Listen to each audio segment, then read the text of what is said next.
Bienvenidos chicos a este su primer video de Fundamentos del Computador, donde trataremos la historia del computador y veremos también un contenido totalmente enriquecido para la comprensión de dicha historia.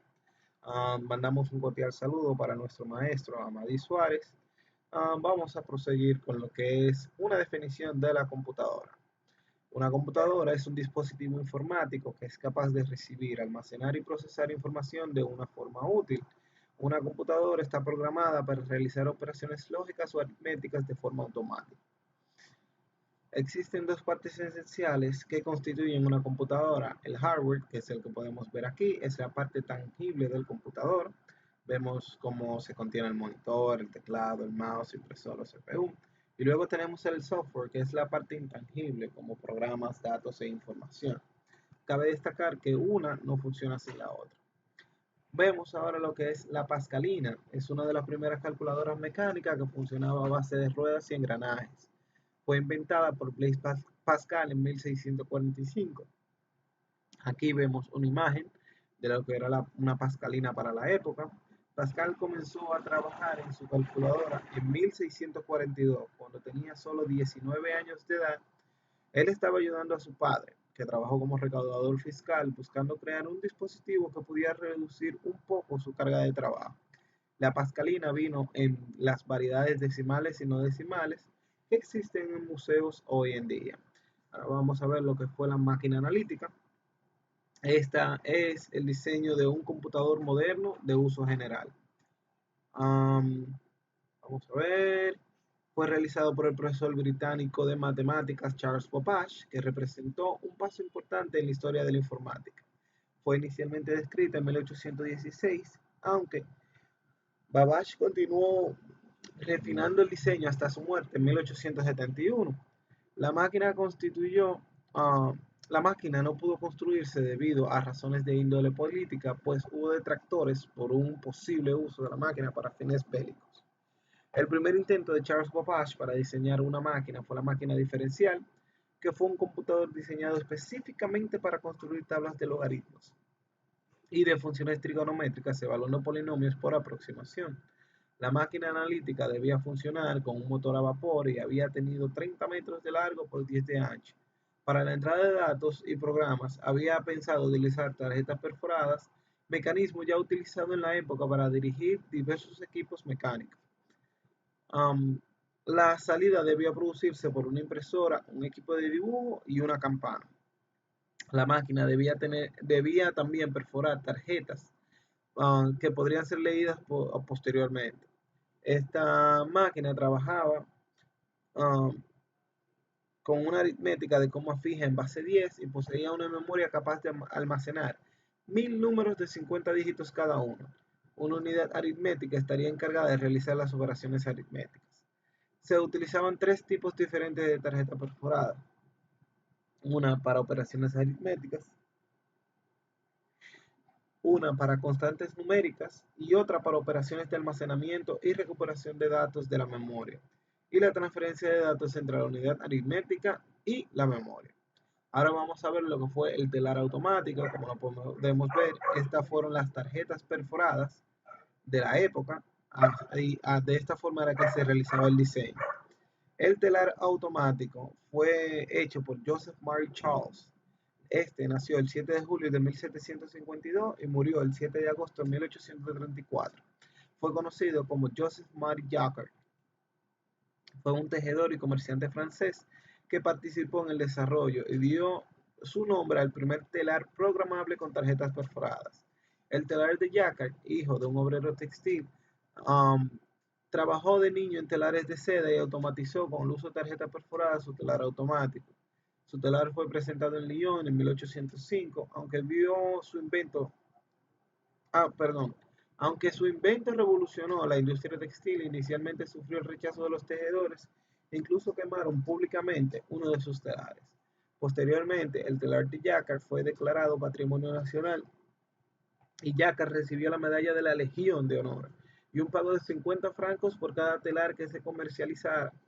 El método de su telar se convirtió en el paradigma de la primera máquina computacional desarrollada por Charles Babbage. Ahora veremos lo que es la máquina tabuladora, como la vemos aquí. Uno de los hitos más importantes en el proceso paulatino del desarrollo de una máquina que pudiera realizar complejos cálculos de forma rápida, que luego llevaría a lo que es hoy la moderna computadora. Lo constituyó lo que fue la introducción de tarjetas perforadas como elemento de tabulación.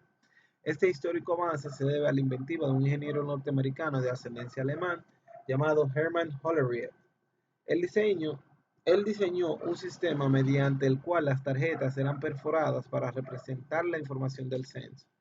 Las tarjetas eran insertadas en la máquina tabuladora y esta calculaba la información recibida. Hollerith no tomó la idea de las tarjetas perforadas del invento de Jacquard, sino de la fotografía de perforación.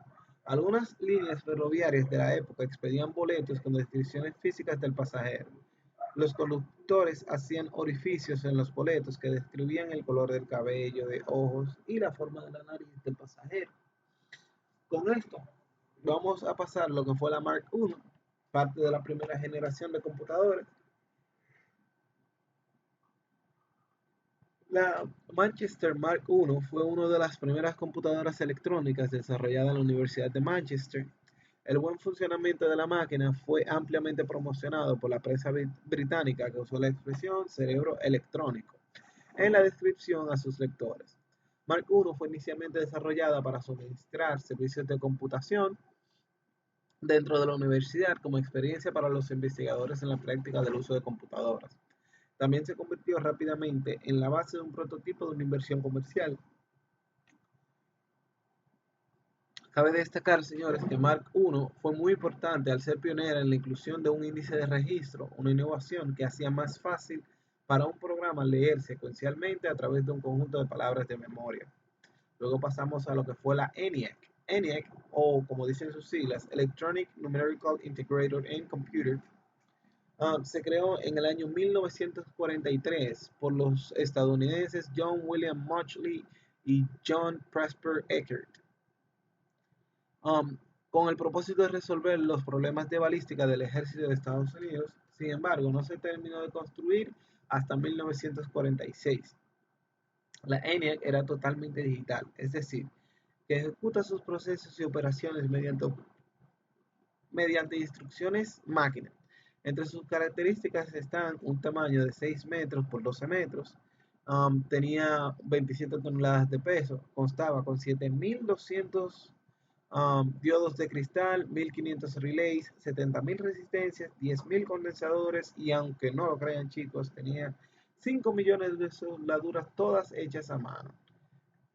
El principal inconveniente de esta eran los tubos al vacío por su corta vida, ya que, ya que aproximadamente cada 10 minutos se estropeaba uno de ellos y era una labor tediosa, unos 15 minutos encontrar el que había fallado. La mayor parte de los fallos se producían al encender o apagar la máquina, ya que los filamentos de las válvulas y sus cátodos se encontraban bajo estrés térmico.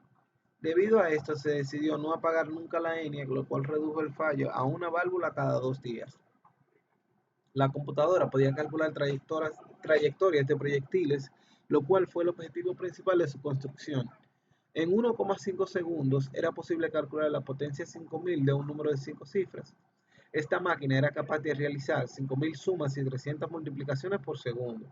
Para la lectura y escritura de datos se utilizaban las tarjetas perforadas. Para ello se utilizaban una lectora y una perforadora. La programación del ENIAC era un trabajo de gran dificultad debido a que los programas consistían en la unión de cables de distintas unidades para que siguieran una secuencia deseada. Estas unidades podían trabajar simultáneamente, permitiéndoles realizar cálculos en paralelos. ENIAC introdujo varias mejoras, entre ellas la utilización de un sistema binario de 2 dígitos en vez del decimal de 10 dígitos. Esto significó que las máquinas podían ser ejecutadas para que cuando un conmutador eléctrico estuviera abierto equivalía a 1 y cerrado a 0. Los primeros problemas fueron la escasa capacidad de memoria y la falta de fiabilidad. Por ello, se solía ejecutar 2 veces la misma operación para comprobar el resultado y además se realizaban cálculos ya conocidos para verificar el buen funcionamiento de este.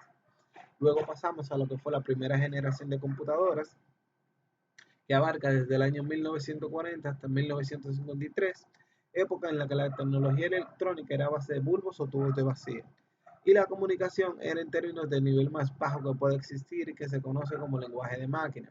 Entre las características principales están que estaban construidas con electrónica de válvulas OHM y se programaban en lenguaje de máquina.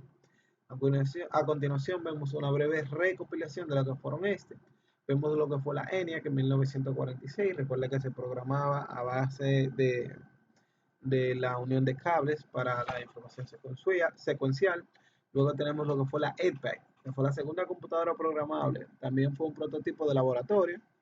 Esto fue en 1949. Luego vemos la UNIVAC, que se ve mucho más pequeña en comparación a la de 1946, la ENIAC. Um, esta fue la primera computadora que se comercializó. Y luego tenemos en 1953 a IBM 701, para introducir los datos de estos tipos de todas estas computadoras utilizaban tarjetas perforadas. Luego pasamos a lo que fue la segunda generación de computadoras, como vemos. La segunda generación de computadoras reemplazó la válvula de vacío por los transistores. Por eso las computadoras de la segunda generación son mucho más pequeñas, como podemos ver en la imagen, y consumen menos electricidad que las de la anterior. Entre las características más renombradas están que estaban hechas con la electrónica de transistores. Se programaban con lenguajes de alto nivel, cuando esto ya se estaba utilizando Fortran. También vemos que en 1962 se desarrolla el primer juego de ordenador llamado Space War.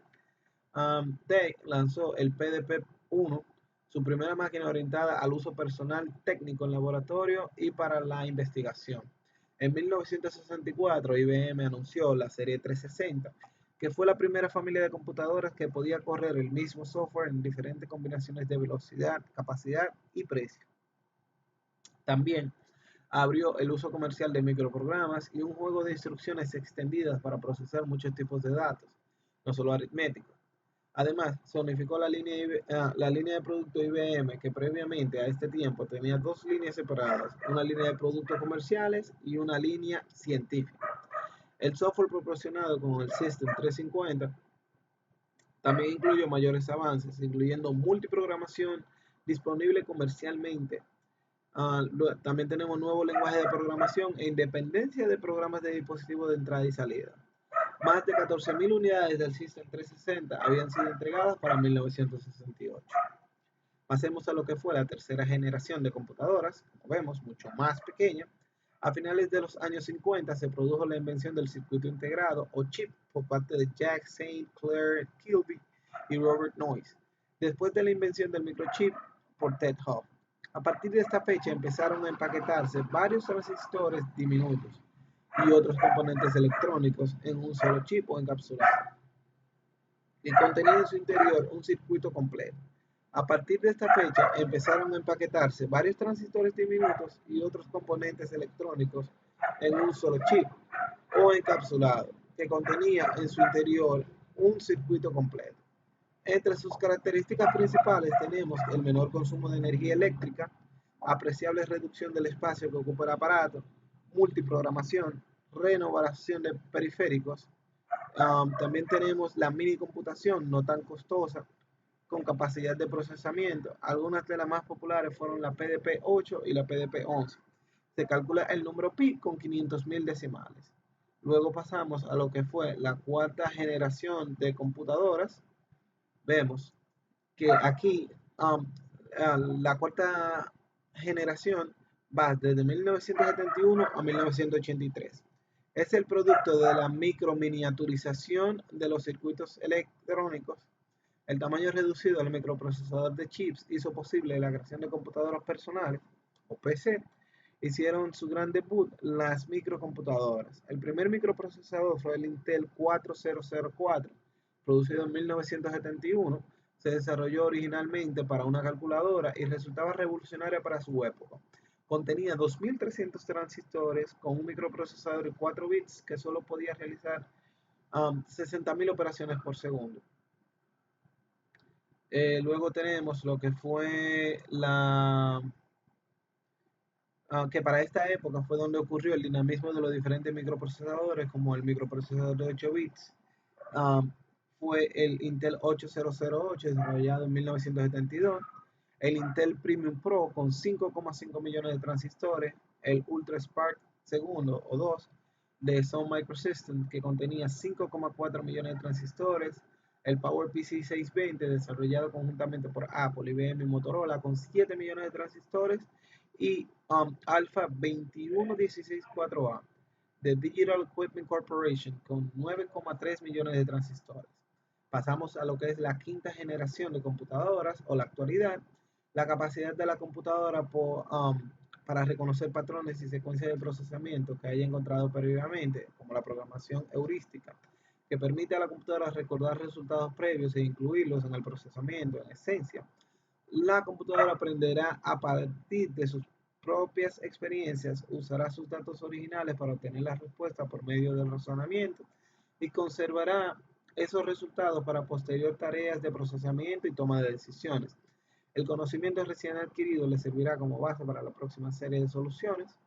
Tenemos que entre las características principales podemos encontrar una mayor velocidad, a mayor miniaturización de los elementos, aumenta la capacidad de memoria, el multiprocesador o procesadores interconectados, tenemos los lenguajes de programación PROGOL o Programming Logic y Lisp Processing. Las características de procesamiento similares a la secuencia del procesamiento humano. Ahora vamos a ver lo que es el tiempo Unix. Tiempo Unix o tiempo POSIX es un sistema para la descripción de instantes de tiempo. Se define como la cantidad de segundos transcurridos desde la medianoche UTC del 1 de enero de 1970, sin contar segundos intercalares. Es universalmente usado no solo en sistemas operativos tipo Unix, sino también en muchos otros sistemas computacionales.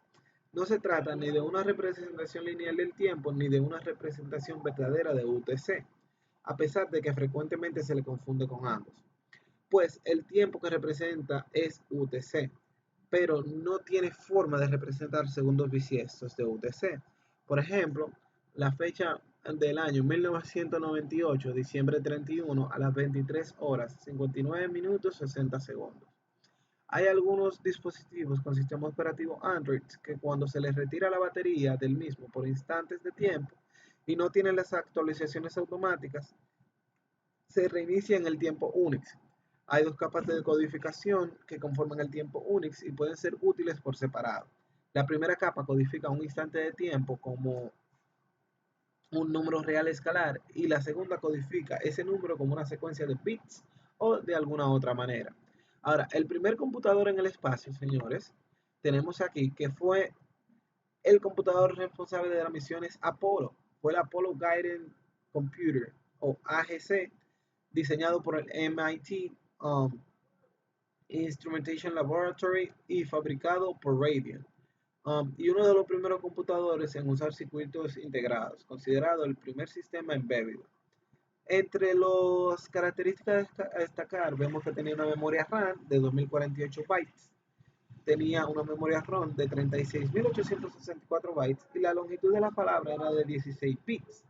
El sistema operativo era capaz de realizar multitarea de hasta 8 tareas.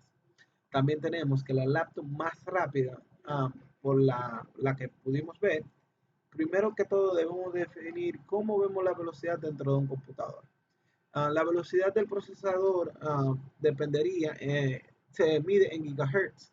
Técnicamente indica la cantidad de operaciones que puede hacer una computadora. El disco duro se mide en revoluciones por minuto, o sea, la cantidad de veces que el disco puede girar en un minuto. Y esto significa que entre más revoluciones serás capaz de acceder más rápidamente a tus datos. La memoria RAM, que se mide en gigabytes, también, pero en este caso es usado para determinar la velocidad a que se puede acceder los datos en la memoria RAM. Como las tarjetas de video constan de memoria gráfica parecida a la RAM, se mide en gigabytes. Sumando todo esto y basado en dicho conocimiento, tenemos que la laptop más rápida hasta el día de hoy es la Asus ROG G752BS XB78K Overclock Edition. Entre sus características tenemos, como la ven en la imagen, esta máquina tiene un procesador Intel Core i7 de sexta generación con una velocidad de procesamiento de 4 GHz. Tiene 64 gigabytes de RAM y una tarjeta Nvidia GeForce 1070 de 8 gigabytes. También tiene un tera de disco duro a 7200 revoluciones por minuto. Bueno chicos, hasta ahora esta fue mi presentación acerca de la historia del computador. Ha sido todo un placer y espero que la pasen bien.